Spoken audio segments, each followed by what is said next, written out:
आज का रात्रि क्लास है 5 फरवरी 1967 का।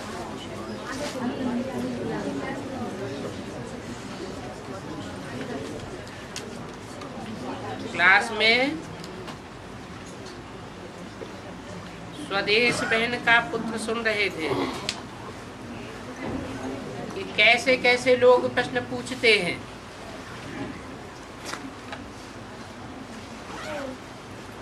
बाबा ने बोला समझाना चाहिए प्रजापिता ब्रह्मा, उनके बच्चे और बच्चियां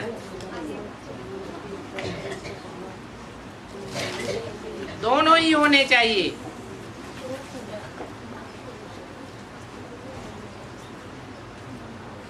शिव के बच्चे और बच्चियां दोनों नहीं, उनके सिर्फ क्या होंगे? शिव के बच्चे ही होंगे और प्रजापिता ब्रह्मा के बच्चे भी होंगे और बच्चियां भी होंगी। उनमें भी मेजॉरिटी माताओं की है। थोड़े में समझाना चाहिए, जास्ती तिक तिक नहीं करनी है, क्योंकि बाप का ही तो परिचय देना है। जितना कम बोलेंगे उतनी अवस्था अच्छी बनेगी और उतना अच्छा ज्ञान समझा सकेंगे। ये ज्ञान ही ऐसा है जो सेकंड में परिचय दिया जाता है। अक्सर करके बच्चियां पहेलियां टोटके आदि बहुत निकालती हैं। बाप तो कहते हैं हियर नो इविल। ये शास्त्रों के मिसाल भी देने नहीं है, जबकि शास्त्र भी झूठे हैं, तो फिर हम उन शास्त्रों का मिसाल भी क्यों देवे? सबसे सच्ची से सच्ची बात है ऊंचे ते ऊंचे बाप और उनका ऊंचे ते ऊंचा वर्षा।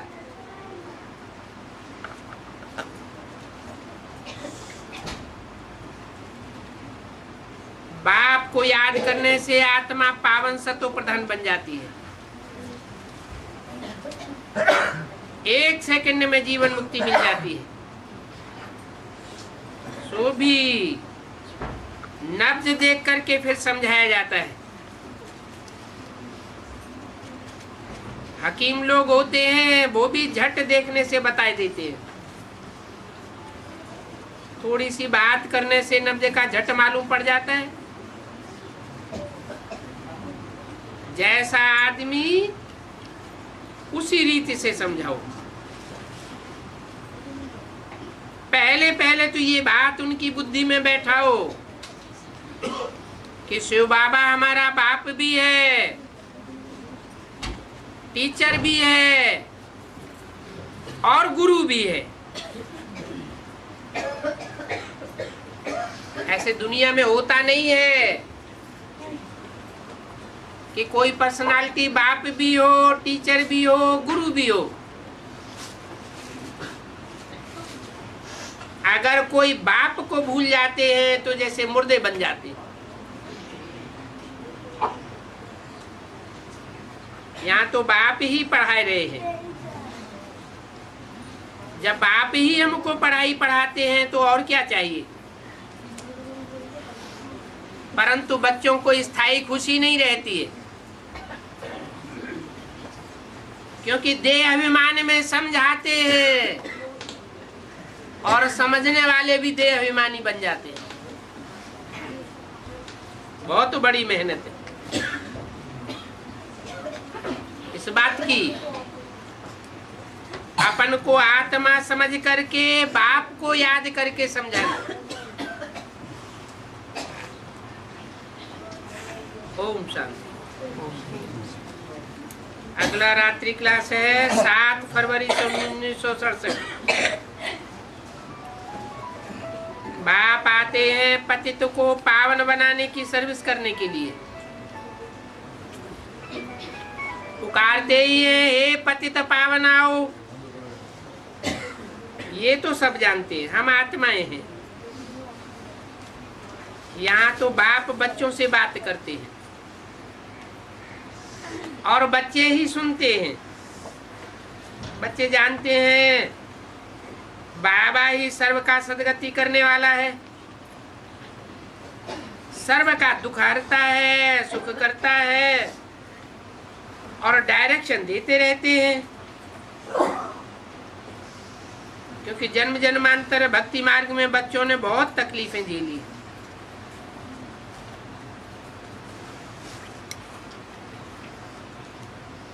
कल्प कल्पांतर ये मेले लगते आते हैं, ये नई बात नहीं है। शास्त्र भी वही चलते आते हैं। वेद शास्त्र यज्ञ तप दान पुण्य वही सब करते चले आते हैं। और चित्र भी देखो वही है, पता किसी को भी नहीं है। श्रीनाथ में जाते हैं, जगन्नाथ में जाते हैं, चीज तो एक ही है। क्या चीज एक है? श्रीनाथ वो तो पश्चिम में है भारत के, और जगन्नाथ भारत के पूरब में है। श्रीनाथ और जगन्नाथ चीज एक ही कैसे है? जगन्नाथ की तो भुजाएं ही कटी हुई दिखाई गई है, टूटी भुजाएं दिखाई गई है, और श्रीनाथ को तो ऐसा नहीं है, उनकी तो भुजाएं सालिम है। फिर एक ही चीज कैसे है?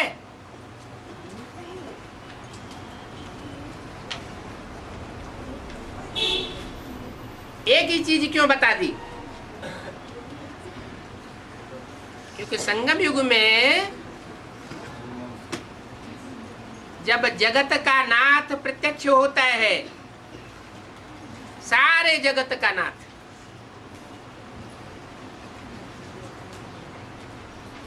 तो बैगरी रूप में प्रत्यक्ष होता है। ऊंचे ते ऊंचे का भी नाथ है, रक्षक है, और जो नीचे ते नीचे हैं उनका भी रक्षक है। ऊंचे ते ऊंच पाठधारियों के भी कनेक्शन में आने योग्य है, और नीचे ते नीचे मनुष्य जो पाठधारी हैं उनके भी कनेक्शन में आता है।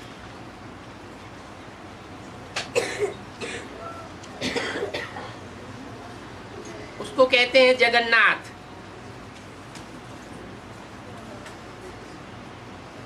जनता जनार्दन, और एक है श्रीनाथ,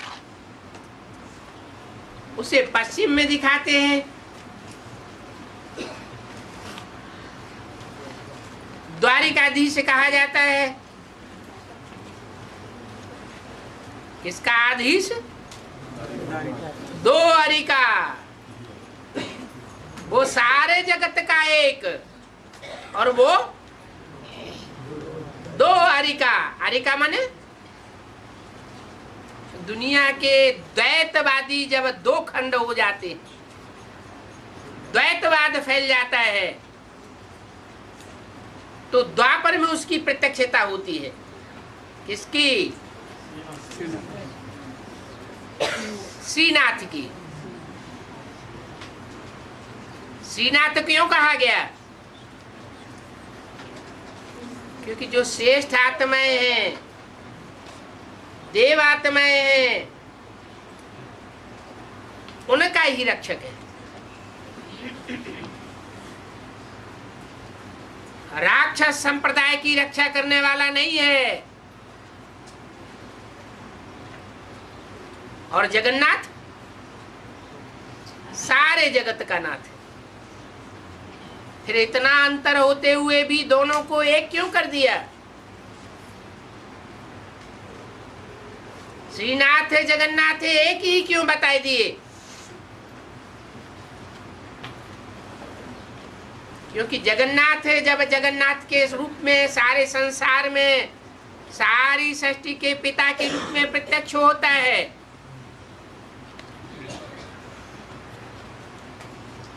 तो उसमें देवताओं का जो नाथ बनने वाला श्रीनाथ कृष्ण की सोल है वो भी प्रवेश कर जाती है।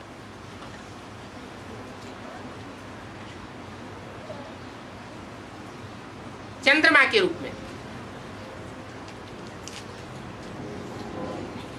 इसलिए दोनों को एक बताया हुआ है। बाप कहते हैं जब दोनों ही एक है फिर धक्के क्यों खाते हैं?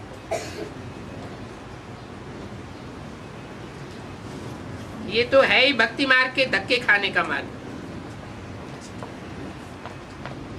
पहले भी ये ज्ञान तुम बच्चों ने ही सुना था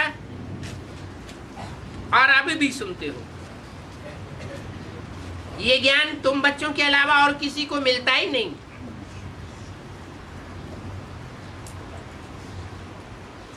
वास्तव में इन लक्ष्मी नारायण में भी ये ज्ञान नहीं है।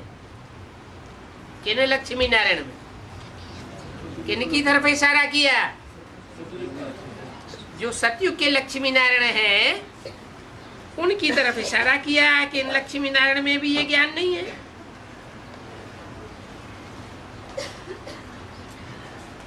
जब बाप आते हैं तो आकर के ज्ञान का तीसरा नेत्र खोलते हैं और तुमको त्रिनेत्री बनाते हैं।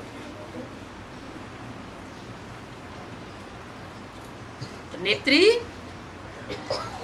तुमको बनाते हैं, लक्ष्मी नारायण को नहीं बनाते। किसको बनाते हैं? तुमको। माना जो सन्मुख बैठने वाले बच्चे हैं नंबरवार, वो त्रिनेत्री के बच्चे त्रिनेत्री बनते हैं। तुम्हारी आत्मा के चक्षु खुल जाते हैं। आत्मा को ज्ञान मिलता है ना। हम आत्मा हैं, हम आत्मा को परम पिता पढ़ाते हैं। ये पढ़ाई पढ़ाने का पार्ट कल्प बाद फिर ज्यों का त्यों रिपीट होगा। हूबहू रिपीट होना है। अभी तो देखो सीढ़ी उतरते उतरते सभी तमो प्रधान बन गए हैं।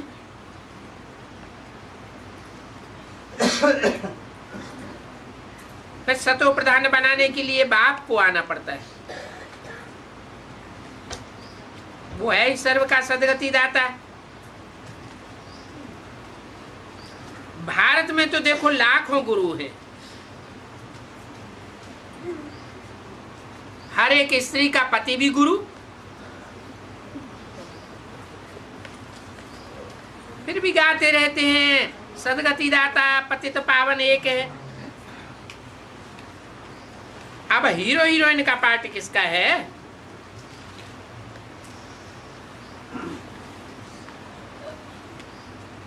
गुरु तो लाखों की तादाद में है। फिर उनमें हीरो हीरोइन का पार्टधारी कोई भी है? शिव बाबा को भी हीरो हीरोइन का पार्टधारी नहीं कहेंगे।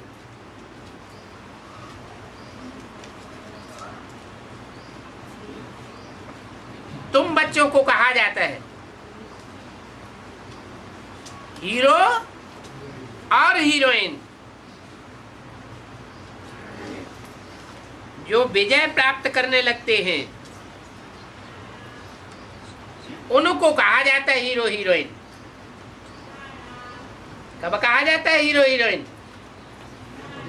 जब विजय प्राप्त करते हैं, फतह होती है। और जब तक माया से हार होती रहती है तब तक हीरो हीरोइन के रूप में संसार में प्रत्यक्ष नहीं हो सकते।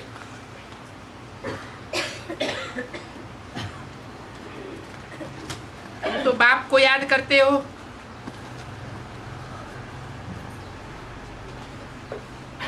इन लक्ष्मी नारायण को तो याद करने की दरकार ही नहीं। किन लक्ष्मी नारायण को? एक मुरली में बोला है सबसे अच्छा सहज पुरुषार्थ है लक्ष्मी नारायण को याद करना, और यहाँ बोल दिया लक्ष्मी नारायण को तो याद करने की दरकार ही नहीं। इसका मतलब जो सतयुग के लक्ष्मी नारायण राधा कृष्ण वाली आत्माएं बनती हैं, ब्रह्मा सरस्वती की सोल बनती हैं, उस स्वरूप को याद करने की दरकार नहीं है। क्यों नहीं याद करना है? क्योंकि उनको अगर याद करेंगे तो हमको भी शरीर छोड़ना पड़ेगा। इस जीवन में जीते जी हम विजय प्राप्त नहीं कर सकेंगे, और जब विजय ही प्राप्त नहीं कर सकेंगे तो भारतीय परंपरा के जो हीरो हीरोइन हैं वो नहीं कहे जा सकते।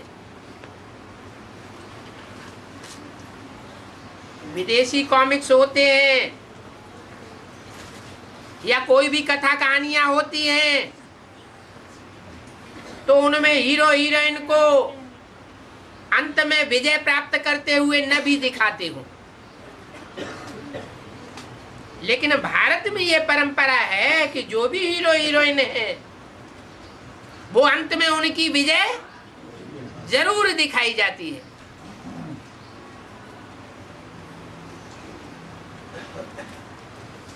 तो दो लक्ष्मी नारायण हुए। जहां जहां भी बिरला मंदिर हैं वहां दो प्रकार के मंदिर बने हुए हैं लक्ष्मी नारायण के।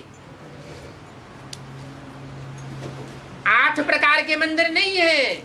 कितने हैं? 2 प्रकार के।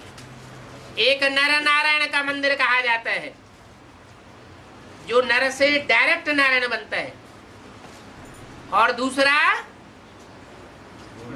नर से प्रिंस बनते हैं जन्म लेकर, और फिर प्रिंस से नारायण पद पाते हैं।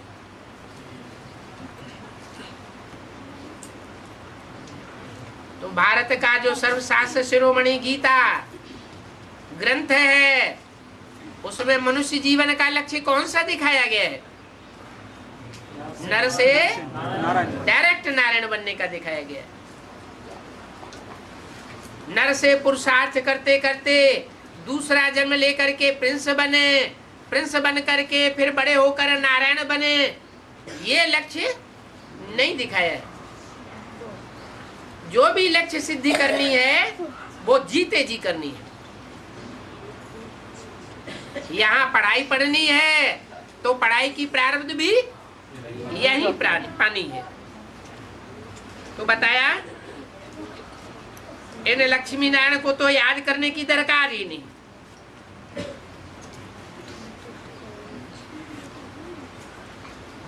इनको भी देने वाला कौन है? इनको भी देने वाला बाप है, दाता है। भक्ति मार्ग में भी दान करते हैं, पात्र को देते हैं। वो पात्र को तो दान नहीं देते।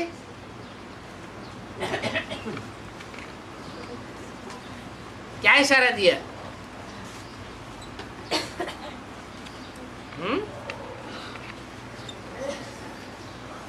बाप दाता है तो विश्व की बादशाही किसको देता है? जो सुपात्र होगा उसी को देगा। कुपात्र होगा तो उसको विश्व की बादशाही नहीं दे सकता। पात्र को देते हैं तो उनका उजूरा उनको परमात्मा देते हैं।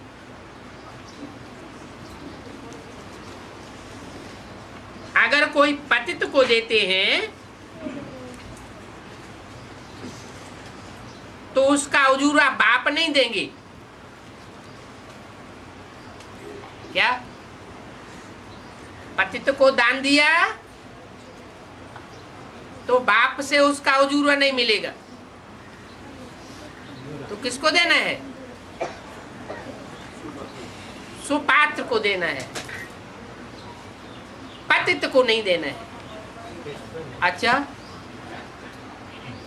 बाप पतित तन में आता है या पावन तन में आता है? पतित तन में आता है, तो फिर देंगे किसको? है? किसको देंगे? पतित तन में ही तो आया हुआ है। हाँ, भले पतित तन में आया हुआ है, लेकिन हमारा भाव उस पतित को देने का नहीं है। हमारा भाव किसको देने का है? जो पतित में पावन बाप आया हुआ है, हम उसको देते हैं। पतित हमारे धन की सुरक्षा किया कर सका होता तो 63 जन्मों में भी हमारा तन मन धन सुरक्षित किया होता। तो बर्बाद हो गया, वो खुद भी बर्बाद हो जाता है, तो हमारे तन मन धन की सुरक्षा कैसे करेगा? तो हम देते हैं एक बाप। ऐसे बेहद के बाप दो हैं, एक आत्माओं का बाप और दूसरा मनुष्य सृष्टि का बाप। जो मनुष्य सृष्टि का बाप है वो अंत में पतित बन जाता है, और जो आत्माओं का बाप है वो तो एवर प्योर है, उसके पतित बनने का कोई सवाल पैदा ही नहीं होता। तो जो अच्छा काम करेंगे तो बाप उजूरा क्यों नहीं देंगे? अच्छा, ओम शांति। ओम। 8 फरवरी सन 67 का प्रातः क्लास की बाकी बची हुई पॉइंट्स। घर को याद करो और सुखधाम को याद करो।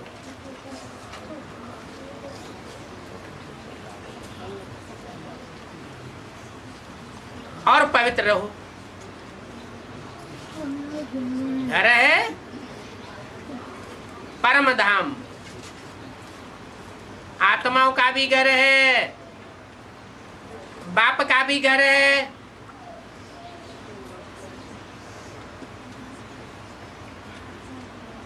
तो घर को याद करो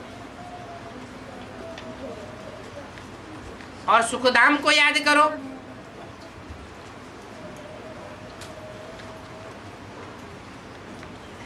आत्माओं का घर है शांति धाम, तो ऊपर बता दिया। ऊपर है या नीचे है? नीचे है शांति धाम है।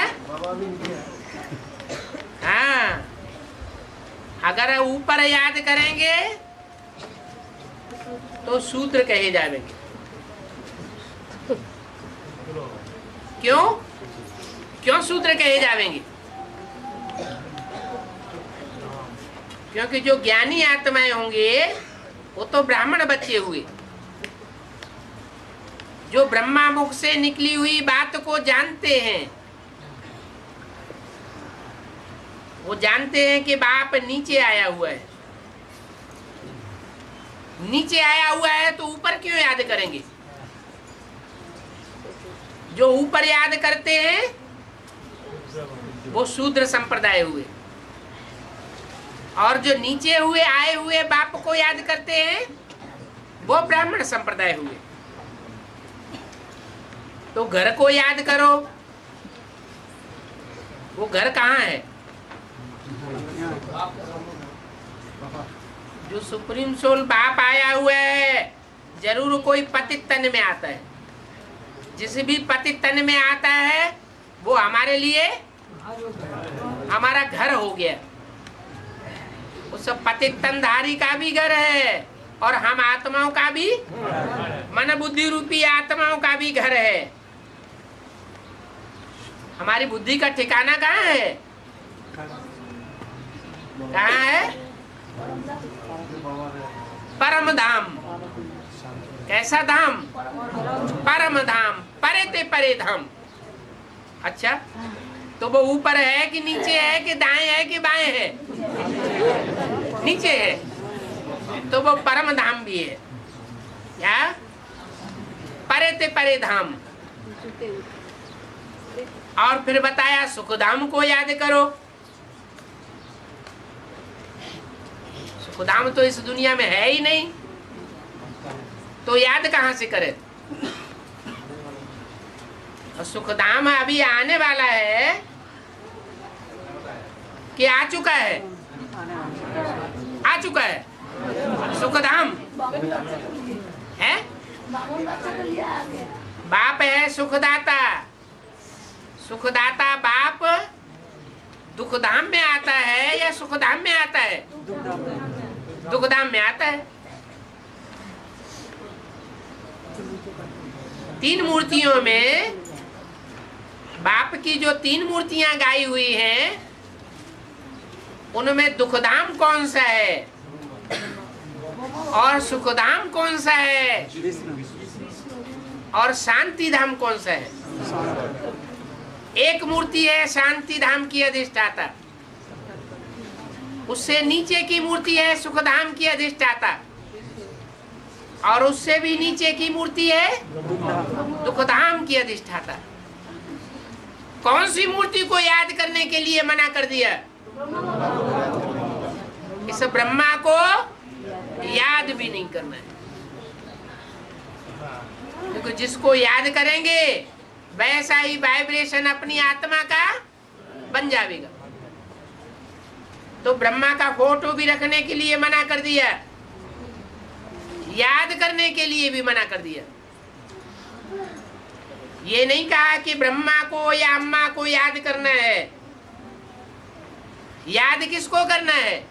बाप को याद करना है।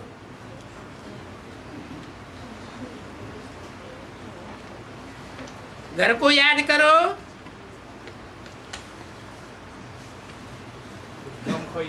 और सुखधाम को याद करो।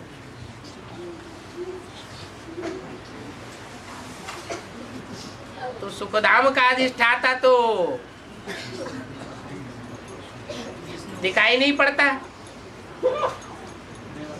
है, आने वाला है, अभी है नहीं।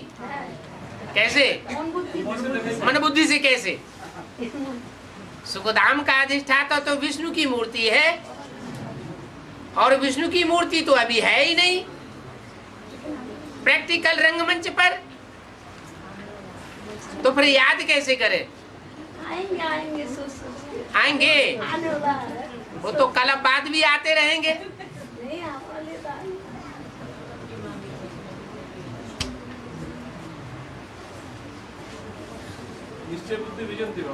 किस आधार पर? क्या अंधश्रद्धा के आधार पर? अंधश्रद्धा तो नहीं है, प्रैक्टिकल होना चाहिए ना, है? क्या मुरली? 3.5 साल बताया बाबा। 3.5 साल बताया। 3.5 साल वो तो भविष्य की बात बता दी।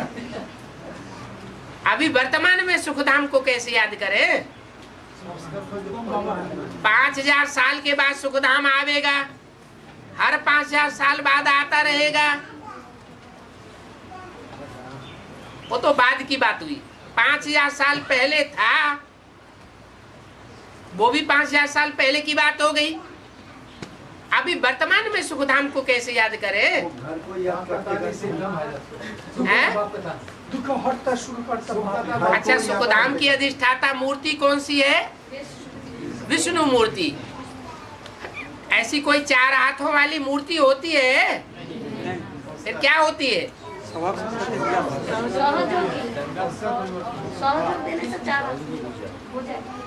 बना लक्ष्मी और नारायण,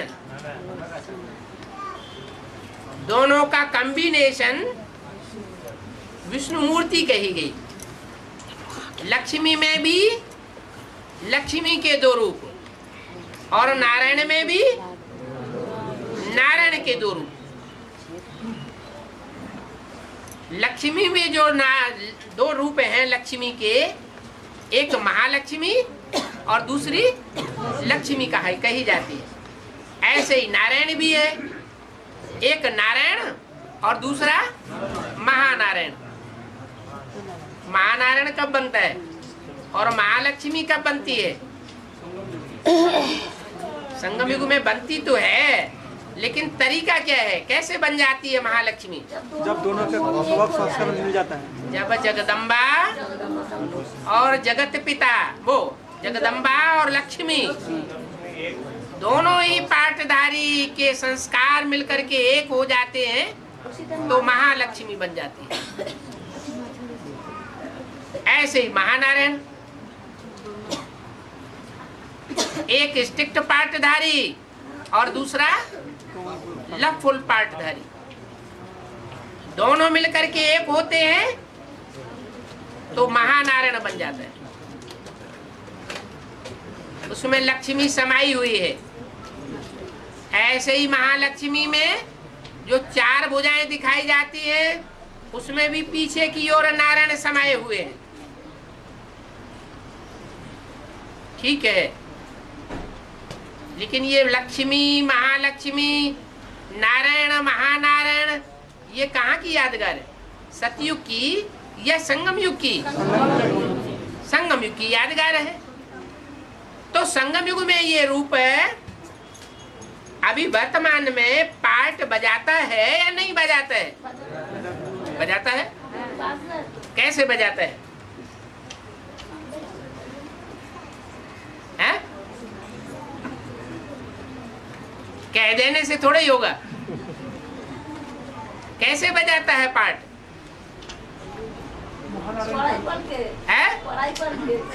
महानारायण पीछे तो लक्ष्मी है।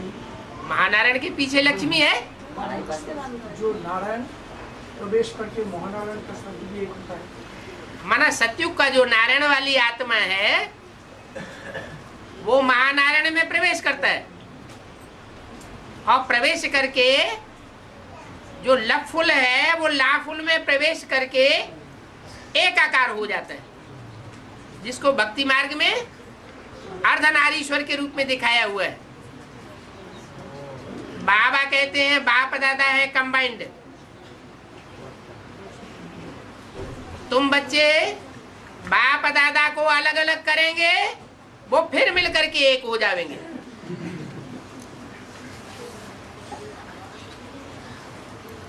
तो ये 2 आत्माओं का कॉम्बिनेशन है। बुद्धि में बात लाने की है, बुद्धि में बात समा गई तो सुखधाम का स्वरूप प्रत्यक्ष हो जाता है। क्योंकि सन 76 से ही घोषणा कर दी थी नई दुनिया की स्थापना हो जाएगी और पुरानी दुनिया का विनाश हो जाएगा। 66 में घोषणा हुई, सन 76 में उसकी पूर्ति हुई। तो जरूर कोई ऐसी मूर्ति है जिसमें लफुल और लाफुल का कॉम्बिनेशन भी होता है, इसलिए वो सुखधाम भी है। तो बोला घर को याद करो, सुखधाम को याद करो और प्रैक्टिकल में पवित्र बन करके रहो। अगर पवित्र नहीं रहेंगे तो ना घर याद आवेगा,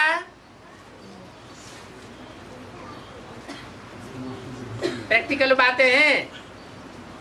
अगर पवित्र नहीं रहेंगे, खुदा न खास्ता माया का अटैक होता है और पवित्र बन जाते हैं तो ना घर याद आवेगा, न सुखधाम का रूप याद आवेगा। याद ही नहीं कर सकेंगे। बहुत ऐसे कहते हैं कि हमें बाबा का चेहरा ही भूल जाता है।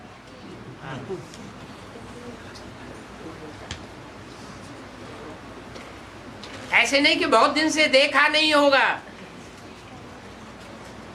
रोज देखते भी है फिर भी भूल जाता है। ऐसा क्यों होता है? आंखों से देखी हुई चीज तो याद आनी चाहिए। इसलिए भूल जाता है कि आंखों से भले देखते हैं, ये बाहरी आंखें देखती जरूर हैं, लेकिन अंदर का जो चक्षु है वो किसी और को देखता है। बाप को देखने का आदि नहीं है। तो जहां बाप नहीं है वहां जरूर पाप है, और जहां पाप है वहां बाप की याद नहीं आ सकती। बहुत हार खाते हैं, लिखते हैं बाबा हम तो गिर गए। बाबा कहेंगे तुम कुल कलंकित हो गए, तुमने काला मुंह कर दिया, लानत है तुम पर, तुम तो गए पाताल में। अब तुम्हारे हड्ड गोड टूट गए।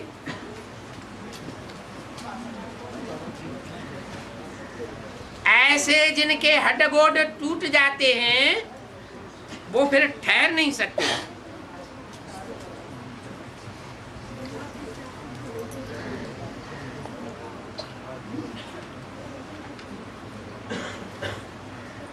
यह सीढ़ी उनको चढ़नी ही नहीं है, जो बार बार गिरते रहते हैं, बार बार बाप की याद भूल जाती है। इसलिए बाबा कुमारियों की खास महिमा करते हैं। क्यों? कुमारियों की महिमा क्यों करते हैं?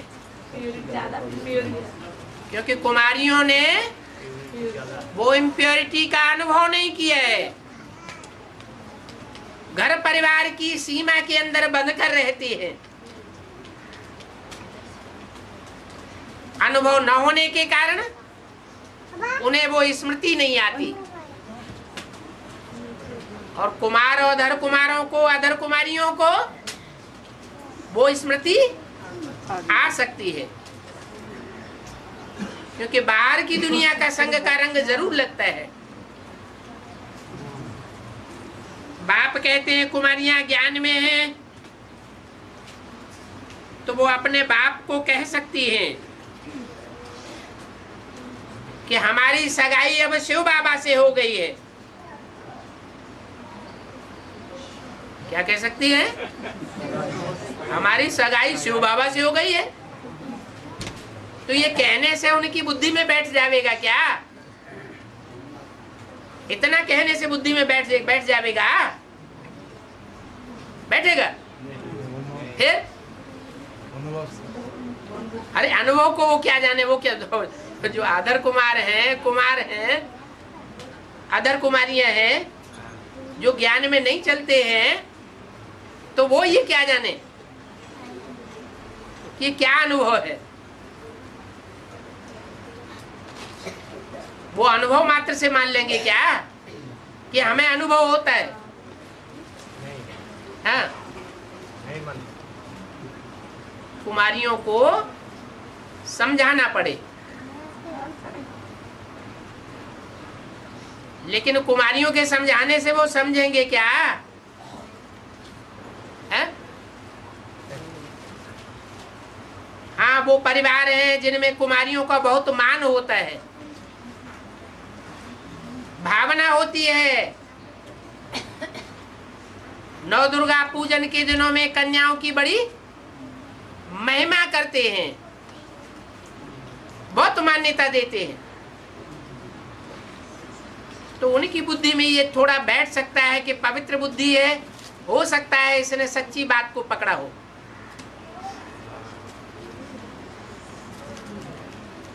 तो कुमारियां बाप को कह सकती हैं हमारी सगाई शिव बाबा से हो गई,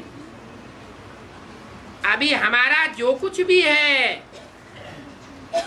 आपके पास वो हमको दे दो। क्या? हमारे हिस्से का जो भी है, जो भी आपके पास है, वो हमको दे दो, तो हम शिव बाबा की सर्विस में लग जाएंगे। अगर आप हमारे हिस्से की संपत्ति खा जाएंगे तो आप पाप आत्मा बन जाएंगे। इतनी हिम्मत हो कहने की। हमारा हिसाब किताब कर दो, हमको दे दो।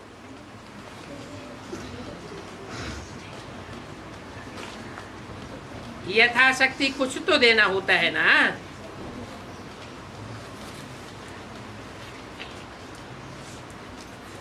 हमको देंगे तो हम 3 पैर पृथ्वी के लेकर के ये हॉस्पिटल कम यूनिवर्सिटी खोल लेंगे। कितनी आत्माओं का कल्याण हो जाएगा। ये साधु संत आदि तो एक का भी कल्याण नहीं कर सकेंगे। हमारे ऊपर विश्वास करो, देखो हम कितनों का कल्याण करते हैं।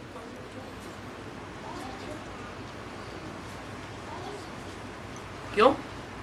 साधु संत महात्माएं किसी का कल्याण नहीं कर सके और कुमारियां कल्याण कर लेंगी, इस बात की गारंटी क्या है? क्या माहिती है? ऐसी कौन सी शिफ्ट है? हैं? क्योंकि कुमारियों में प्योरिटी होती है। पहली मूर्ति सफल नहीं होती, दूसरी मूर्ति भी सफल नहीं होती।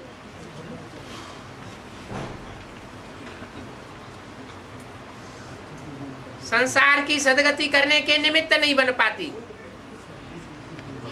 तीसरी मूर्ति सफल कैसे हो जाती है? प्योरिटी की पावर के कारण। तो इतने उमंग उत्साह से बोलना चाहिए कि साधु संत एक का भी आज तक कल्याण नहीं कर सके। हमको आप देंगे तो हम देखना कितनों का कल्याण करती है।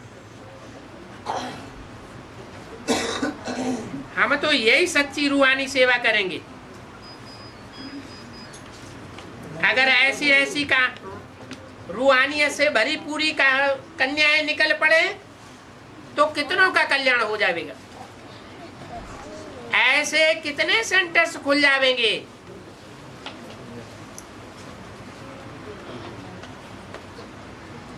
ऐसे करते करते अपनी राजधानी स्थापन हो जाएगी। कन्याओं के लिए ये युक्ति बहुत अच्छी है। अच्छा,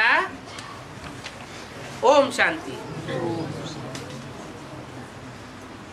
अगला रात्रि क्लास है 8 फरवरी सन 67। बच्चे यहाँ बैठे हैं, बैठे बैठे कमाई कर रहे हैं। बैठे बैठे कमाई कर रहे हैं। बैठे बैठे कोई कमाई होती है क्या? यहाँ तो बुद्धि योग की कमाई है, वाइब्रेशन बनाने की कमाई है। जो जितना अच्छा वाइब्रेशन बनावेंगे उनकी जैसे कमाई होती जाती है। और ये सहज कमाई है। बाप को और षष्ठी के चक्कर को याद करो। बच्चे सारी दुनिया से न्यारे हो। तुम जानते हो बाप को याद करने से हम निरोगी बनेंगे।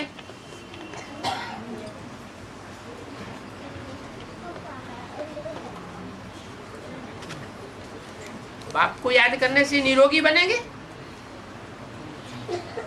ये पक्की बात है। पक्की बात है। अरे जैसे को याद करेंगे वैसे बनेंगे। हैं? कैसे को याद करेंगे? जैसे को याद करेंगे वैसे ही बनेंगे ना। तो बाप पतित तन में आता है या पावन तन में आता है? पतित तन रोगी होता है या निरोगी होता है? तो कैसे बनेंगे? हैं? उसको याद करेंगे ना। साकार में तो पावन आत्मा को याद करेंगे। यहाँ तो निरोगी बनने की बात है। निरोगी चलो आत्मा को याद करेंगे, सुप्रीम सोल बाप को याद करेंगे, जो आत्माओं का बाप है, रूहों का बाप है, तो उसको याद करने से हमारी आत्मा निरोगी बनेगी। आत्मा में कोई दुष्ट संकल्प नहीं आवेंगे, लेकिन हम निरोगी बनेंगे।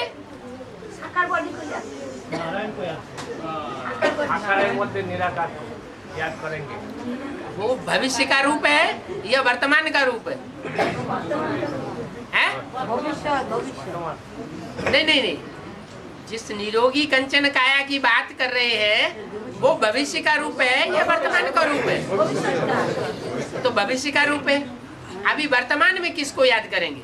अभी साकार बाप निरोगी है या रोगी है? हैं?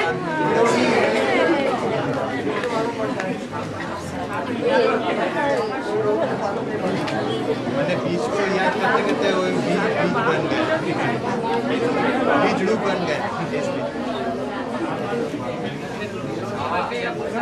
साकार में हम निराकार को याद करते हैं। जो निराकार को याद करते हैं उस निराकार के साथ जो पावन बनने वाली आत्मा है वो निराकार है या साकार है? हैं? हम सब के मुकाबले क्या है? हम सब के मुकाबले ज्यादा साकार है, माने उसको ज्यादा देहवान आता है।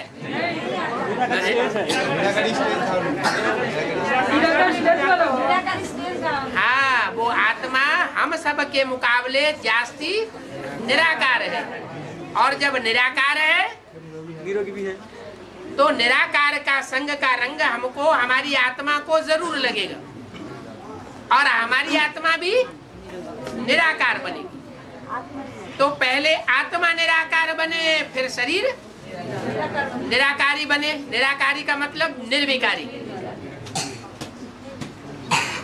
जितने जितने विकार बढ़ते जाते हैं उतना उतना रोग बढ़ते जाते हैं, और बाप को तो अनेकों बच्चों के संसर्ग संपर्क में आना पड़ता है, तो उन सबके संग का रंग उस साकार बाप को लगता है। तो सबसे जास्ती बीमारियां किसको लगनी चाहिए? सबसे जास्ती कर्म भोग और सबसे जास्ती बीमार, धीमार, दुखी, रोगी, परेशान बाप होना चाहिए।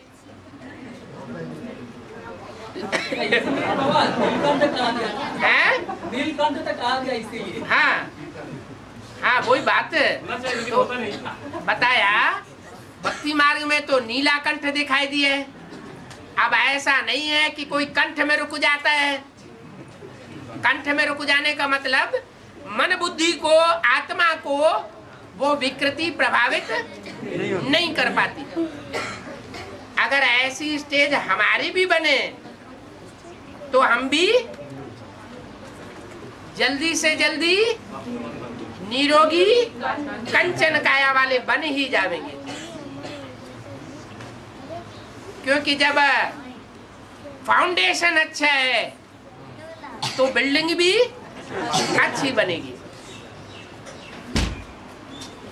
तो तुम जानते हो ये बात कि बाप को याद करने से हम निरोगी बनेंगे। कल पहले मिसल बाप की श्रीमत पर बाप को याद करने से निरोगी बनेंगे, और तुम बाप की श्रीमत पर बाप को याद करते हो,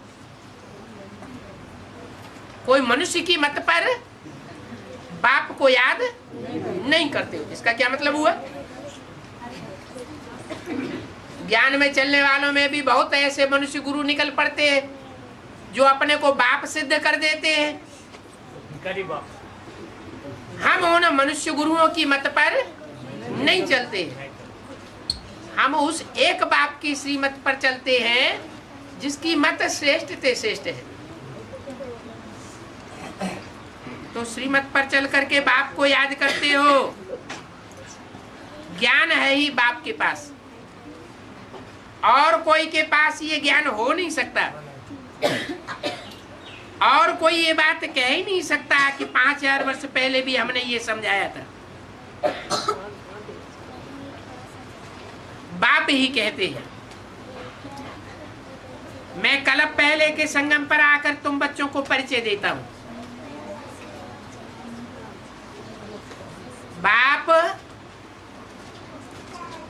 बाप भी है, रूप बसंत भी है। क्या रूप मना?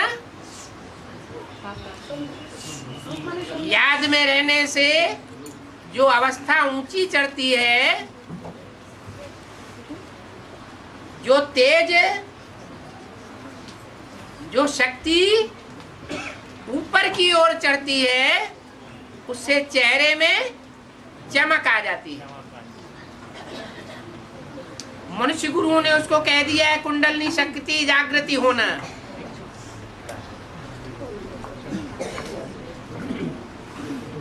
तो शक्ति जो चेहरे में चढ़ जाती है, उससे रूहानियत बढ़ जाती है। और करते करते ये अभ्यास एक टाइम ऐसा आता है कि वो शक्ति नीचे जाती ही नहीं, ऊपर की ओर चढ़ने की स्वभाव वाली हो जाती है। उसको कहते हैं ऊर्ध्वरेता।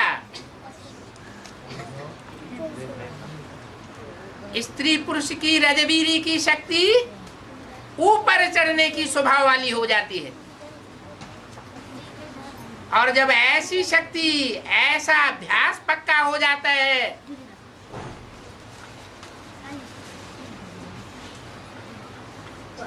तो कोई भी पुरुषार्थी आत्मा का रूप संसार के सामने प्रत्यक्ष होता है, जिसे कहते हैं अव्यक्त स्टेज। बाप कहते हैं मैं रूप भी हूं तो बसंत भी हूं। क्या एक ही आत्मा रूप और एक ही आत्मा बसंत है?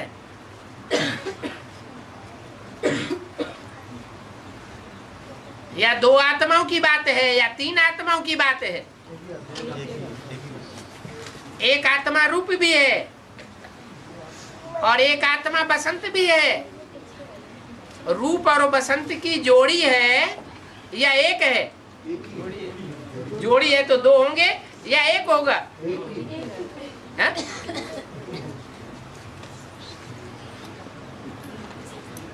पर्सनालिटी एक है लेकिन दो है। पर्सनालिटी एक है लेकिन पार्ट बजाने वाली आत्माएं दो हैं।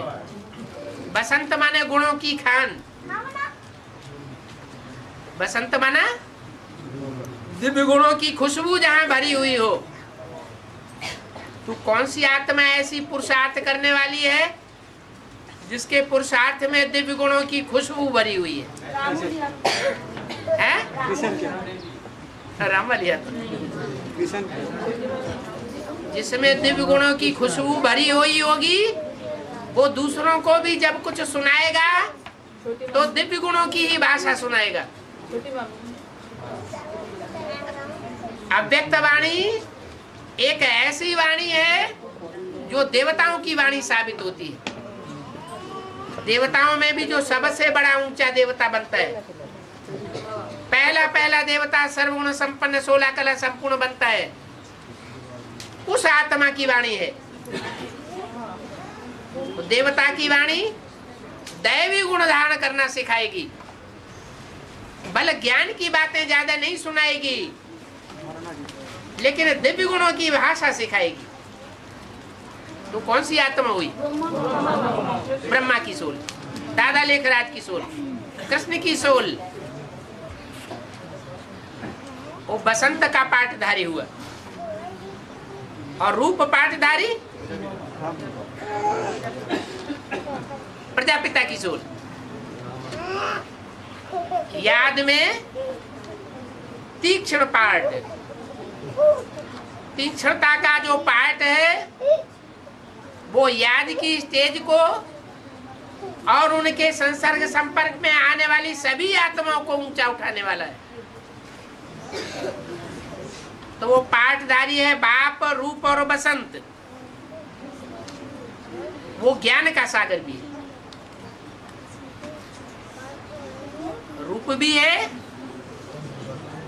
माने योग की पावर वाला भी है, बसंत भी है, दिव्य गुणों की खुशबू वाला भी है, और ज्ञान का सागर भी। और ज्ञान का सागर भी है। कोई फिर उनको इंद्र भी कह देते हैं। किनको है? ज्ञान सागर को कोई कोई इंद्र भी कह देते हैं। इंद्र क्या करते हैं? बरसात। इंद्र ज्ञान की बरसात बरसाते हैं। अब ऐसे तो है नहीं, ड्रामा अनुसार बिल्कुल एक्यूरेट टाइम पर आता हूं। ऐसे नहीं कि जब आता हूं तब ज्ञान बरसाता हूं और कभी भी आ जाता हूं। नहीं, कलयुग के अंत और सतयुग के आदि में आता हूं। आकर के बच्चों को अविनाशी ज्ञान रत्नों से श्रृंगार करता हूं। कैसे ज्ञान रत्नों से?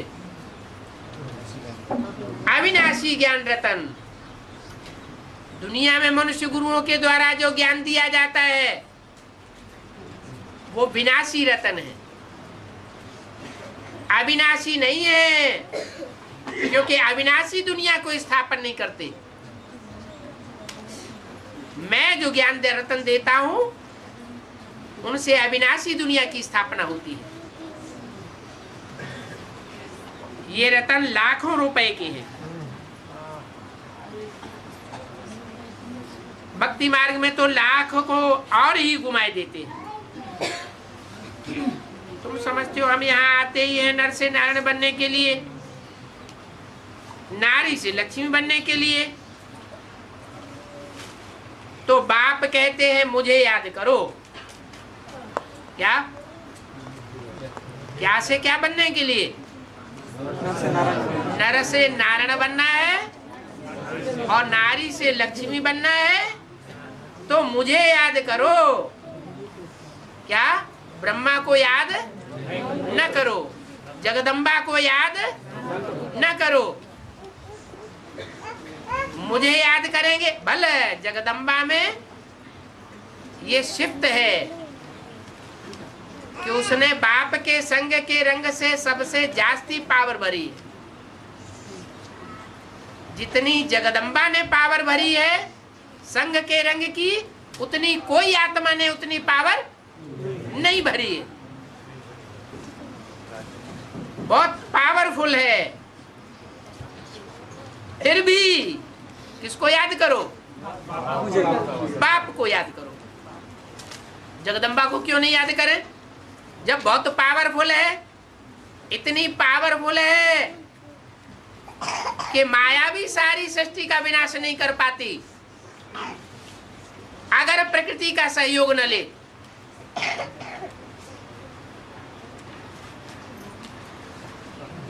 जगदम्बा का सहयोग न ले।